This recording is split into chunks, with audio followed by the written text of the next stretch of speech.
Welcome back to Creative Thinkers. My name is Miguel Valenzuela.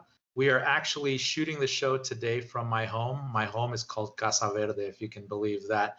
But that's beside the point. So we're going through a pandemic, and we have a very special guest. She is joining us from the beautiful beach.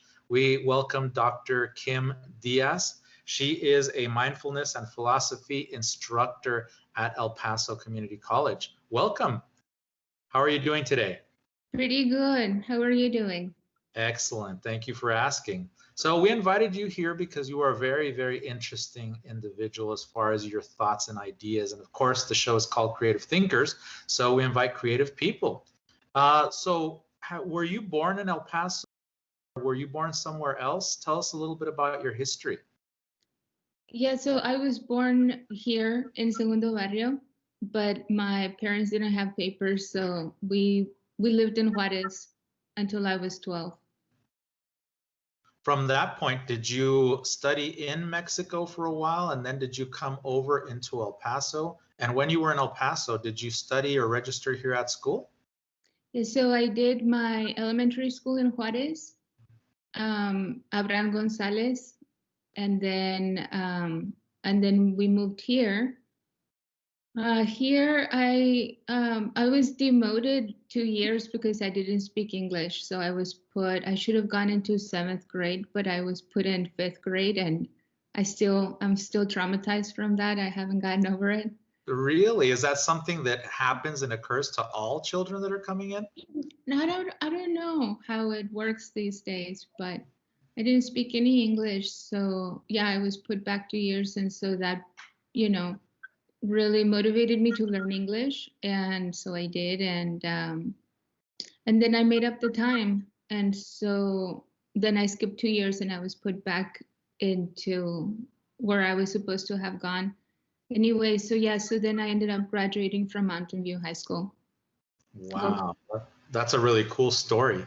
So did that affect you in any way, the transition from Mexico into the United States? And I want you to try to focus a little bit on the creative aspect of what you were thinking when you came over. It's like, how in the world am I going to get ahead, creatively thinking, I guess, in order for me to get to the place that I need to be, having seen that I was brought back 2 years? I was just, I just felt it like an injustice. It felt like an injustice even when I was 12. It just was wrong. But you could comprehend that idea at that age? Yeah, I think so. I think little kids have a really strong sense of fairness, like if you give a kid 2 cookies, and you only give one to one of them, they have a sense of fairness.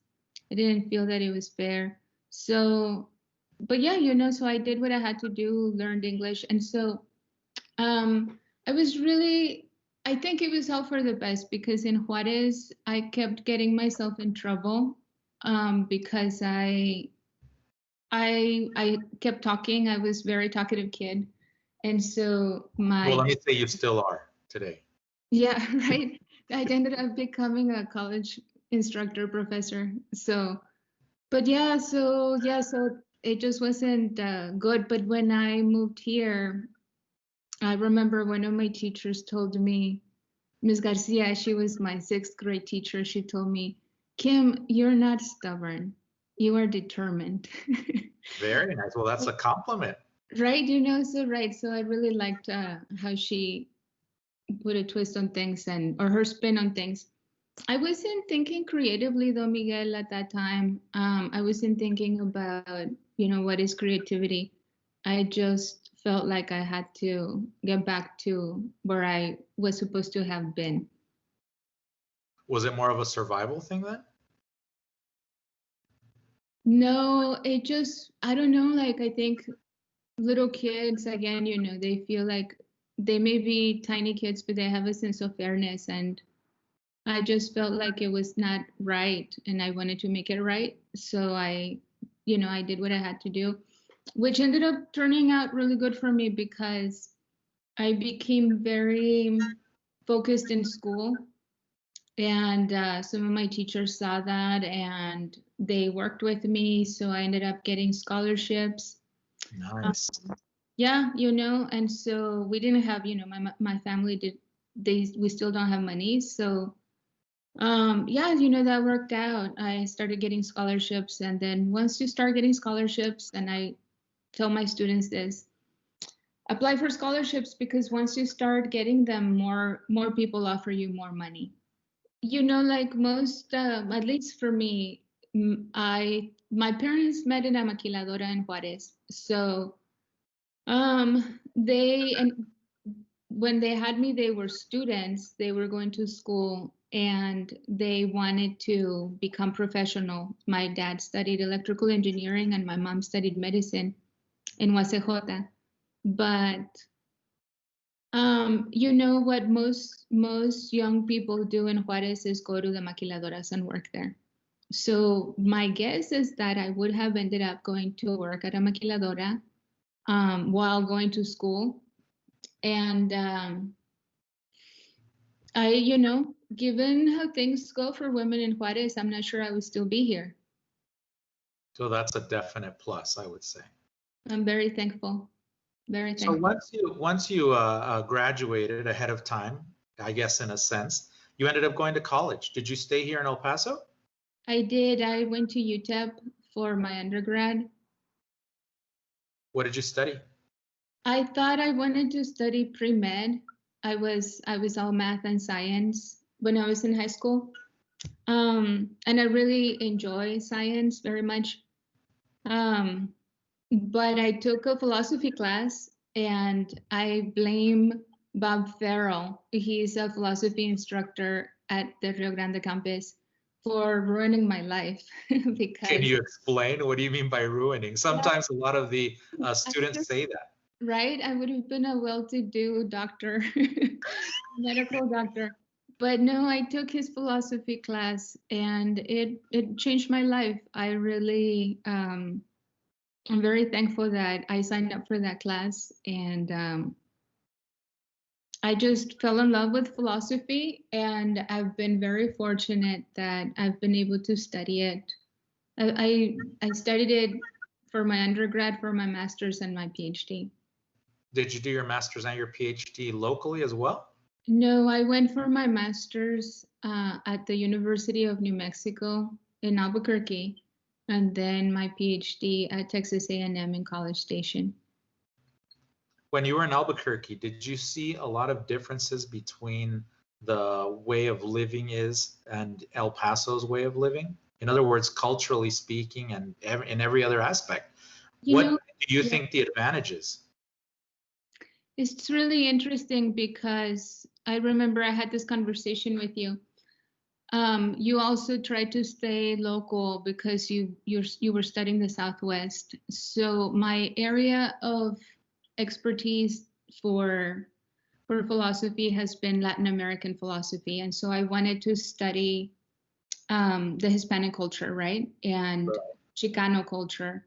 There's variations and degrees of differences, but I wanted to stay in the general Southwest. But there are very strong differences.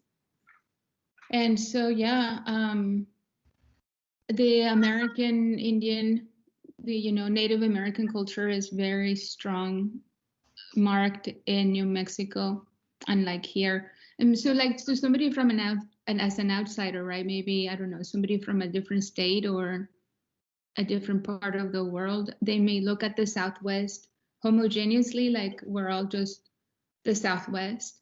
Mm-hmm. But the food is different, right? Like the carne adobada is very different in New Mexico than from here. The green chili is different. And over there, they really take pride in the Spanish heritage. And so for me, I grew up thinking and believing and feeling I'm Mexican. And I just thought that everybody out here felt the same sense of identity. And I was really surprised when people corrected me and told me that they weren't Mexican, and they would tell me that they're Spanish, So it really, for me, because of the way that I process experiences, I had to figure out why they felt so strongly and didn't want to identify themselves with being Mexican. So I wrote my master's thesis on that, actually. Oh, really? Yeah. one of Tell them. us a little bit about that thought process. Yeah, so just I guess I could just tell you like more, just without going into a whole lot of depth. So Mexico gained its independence from Spain, I want to say like in the early 1820s. Mm-hmm. And then it was in 1848 that, well, it was in 1836, I think, that Texas became the Republic of Texas, right? Right. But then in 1848, the Mexican-American War ended and the Treaty of Guadalupe Hidalgo. So that's really only like, say, 20 years, 30 years, 30 some years. That's very little time for Mexicans to identify as Mexicans, right? The Mexicans in this part of the world. And so they didn't have a strong sense of I am Mexican, because Mexico had only been a country for 20 some years, and they identified with the Spanish. So that was one reason. And the other reason was, in the US at that time, you had to be a white European male. You had to be a white male to own your own land. And so the people in northern New Mexico particularly claimed the European heritage, right? As opposed to the Mexican, in order to be able to keep their land. And so those were some of the motivations that I found. But that remains, that still remains. They still very much claim the Spanish, but not the Mexican. That's very interesting, because I was up there.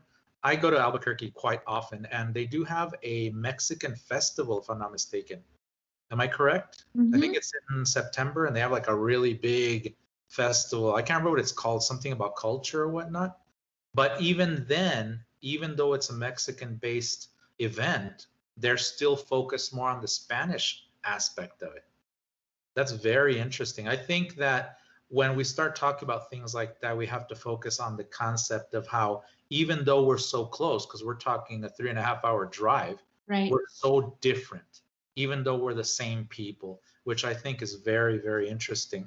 So once you did that, you ended up going and getting your PhD. Your PhD was done here in Texas. What was your dissertation on? What kinds of ideas were going through your head at that point? Because it was in the same branch, still philosophy? Right, it was still in philosophy and Latin America. Oh, gosh.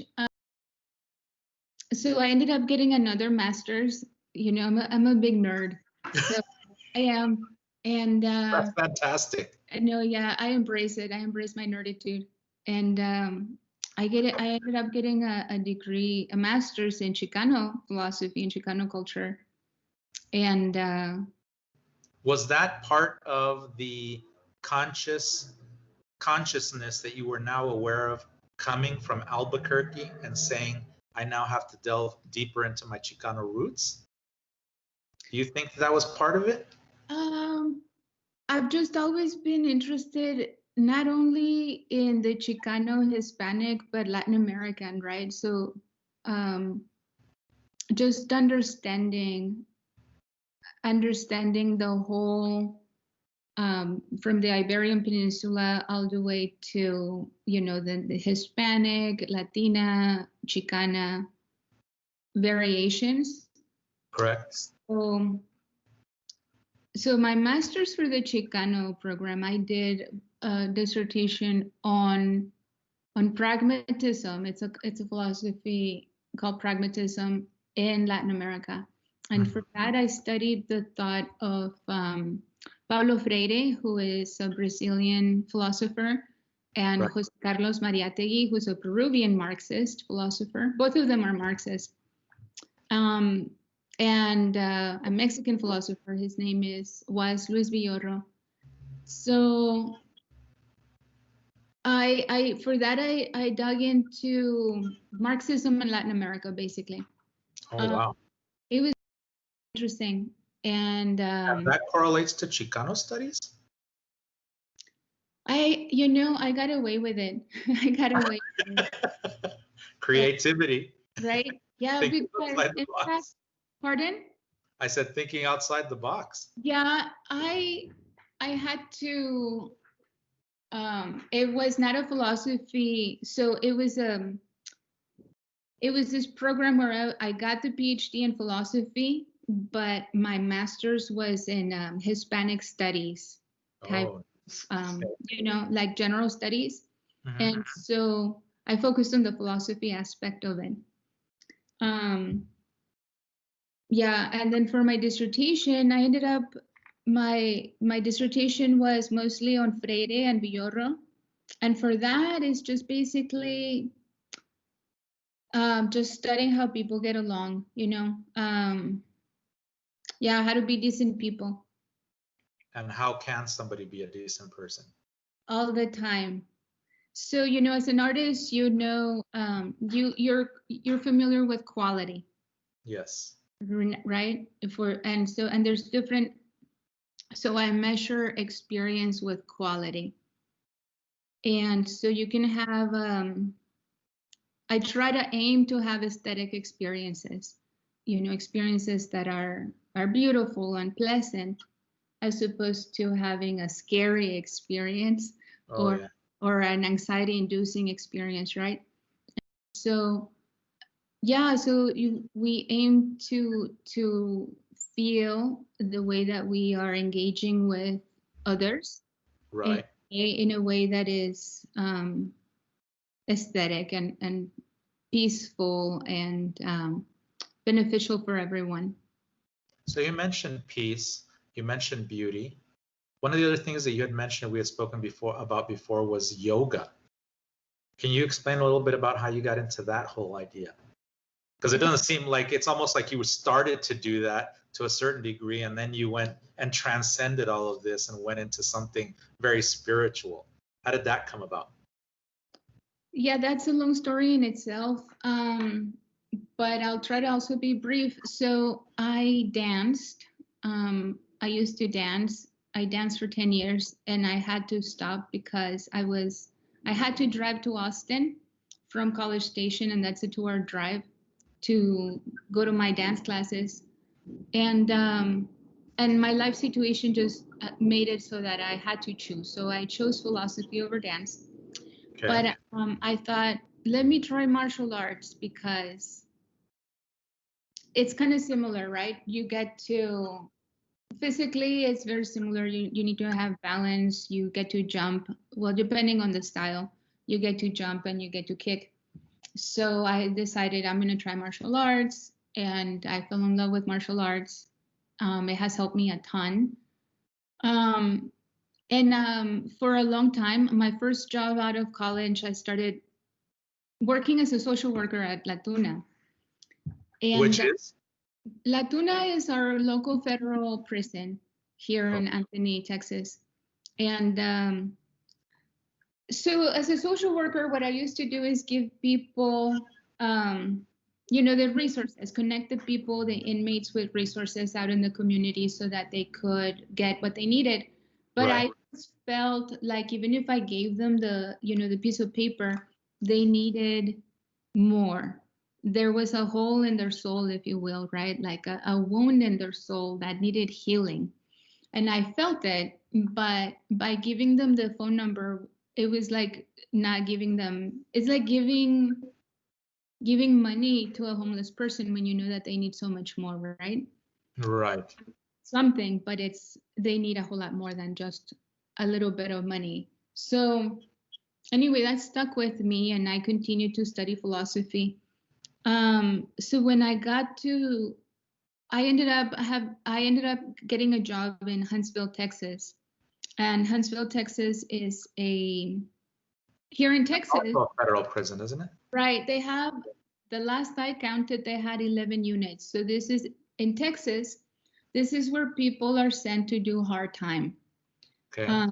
This is where the lifers go. This is where the capital punishment, where executions are carried out.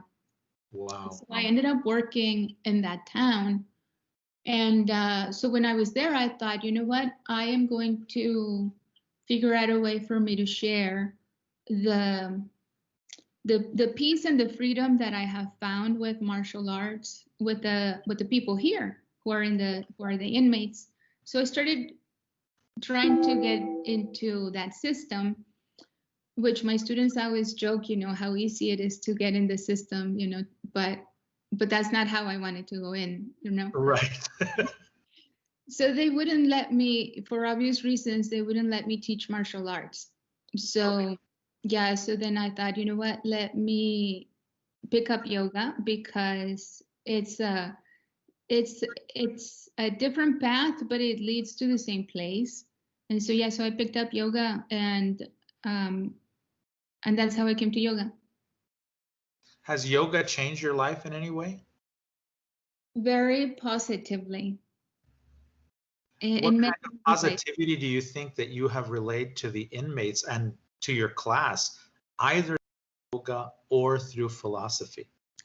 For me, it's really important, being from El Paso and having had the opportunities that I have had, to share it with whoever is interested, because I've gotten to rub elbows with very privileged people, and I didn't come from that. So I want to be able to share that, the possibility for people to learn and be exposed who normally don't have the resources or the interest to go to the yoga studio, for instance, right? Right. So, or to study philosophy, because, and this is one of the things that I share with them, traditionally the liberal arts, including fine arts as well, too. Right. The liberal arts of fine arts, dance, music, poetry, philosophy, drama, right? Liberal means free in Latin, because really only the free people, because forever we humans had slaves. The institution of slavery wasn't abolished in the American continent. The last country to abolish it was Brazil in 1888. Correct. Well, for the longest time, slaves have been around, and slaves were the ones that did the work, while only the very privileged few got to study and read philosophy, write philosophy, paint, and meditate, right?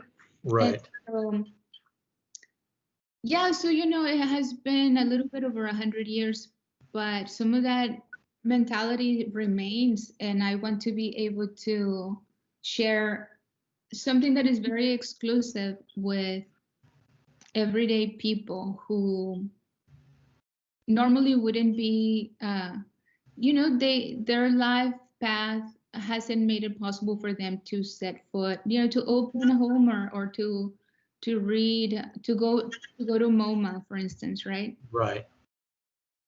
What kind of experiences can you tell us about your dad from your teachings? I think it's healing. It's healing for them and for me, because they teach me as much as I teach them. I mean, that's just how it is when we're teachers. We just share, and I'd like to believe that I inspire them, but they inspire me a whole lot. So we just share, what has worked for us. Yoga is very good for healing your soul and healing your body. Any injuries that people have in their body, yoga is really good at learning how to release the tension, and then work your muscles in a way that you learn how to strengthen the right group of muscles, so that you protect your injury and it heals. Because if your muscles are too tight, then the nutrients, through the blood are not reaching the place. So it's very healing. And so is mindfulness. It's very healing, because you create new neural pathways. So you learn how to think differently than the way that we habitually think. You become in touch with your emotions, and so you become emotionally intelligent. You learn you learn about yourself and what's important to you, instead of reacting to the demands that other people are making on us, right? Or the survival that we feel maybe sometimes mistakenly we feel threatened, but it's just a perceived threat. And so then we overreact and we get ourselves into trouble. So I think that that has helped them to not need to use drugs, because so I work with a lot of my students have a history of trauma or drug addiction. So it helps them, you know, in their process of healing and remaking who they are. Right. And then learning how to use the experiences that they have had, which are painful. Correct. To put them together in a way that they are proud of who they are and the life that they have lived. And so I think that is what I help them to learn how to tell their story in a way that they're proud of it, of the person that they have become. And then for me, they just teach me a ton of commitment and hard work and how to never give up. And I have so much respect for all of them.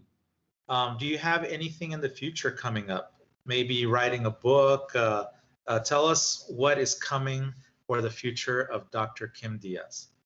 Hopefully many more beach experiences, right?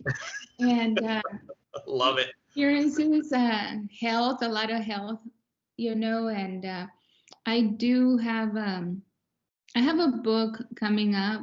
It's a book on American philosophy, but broadly conceived, you know, more like, because as you know, when we think of American, we think of America, the US, right? The USA. Is right, but that is not quite America, because America is the continent. Correct. And the thing, when we think of Americans, a lot of people still think Americans, when they think of American philosophy, is still a white male. And so they don't think of people like Mariátegui as an American philosopher, Marcus Garvey as an American philosopher. So anyway, it's a book about American philosophy. And I really hope to continue working with my returning citizen students, you know, and hopefully I would really like it if we are able to create a pathway so that they can get out of that system and EPCC is able to catch them so that Correct. They begin taking classes here with us at EPCC, you know, and they can get their degrees, their certificates. How will that help them, do you think, very quickly? Well, many times one of the reasons is financial insecurity, right? They don't have enough money. And so a friend will tell them, here, you know, just cross this load or give these people a ride. You just have to, and so you're going to make this much money. And so they do. So if they have a good job, then they won't be needing that money, you know, so that would really help them. Absolutely. Well, education is very, very important. So Dr. Diaz, I want to thank you for coming to Creative Thinkers and being part of the show. We love talking to you. Is there any way that the studio audience can get a hold of you? Sure. My email is probably the best way. My email is kdiaz60 at epcc.edu. Very nice. Well, thank you very much. Enjoy the conversation.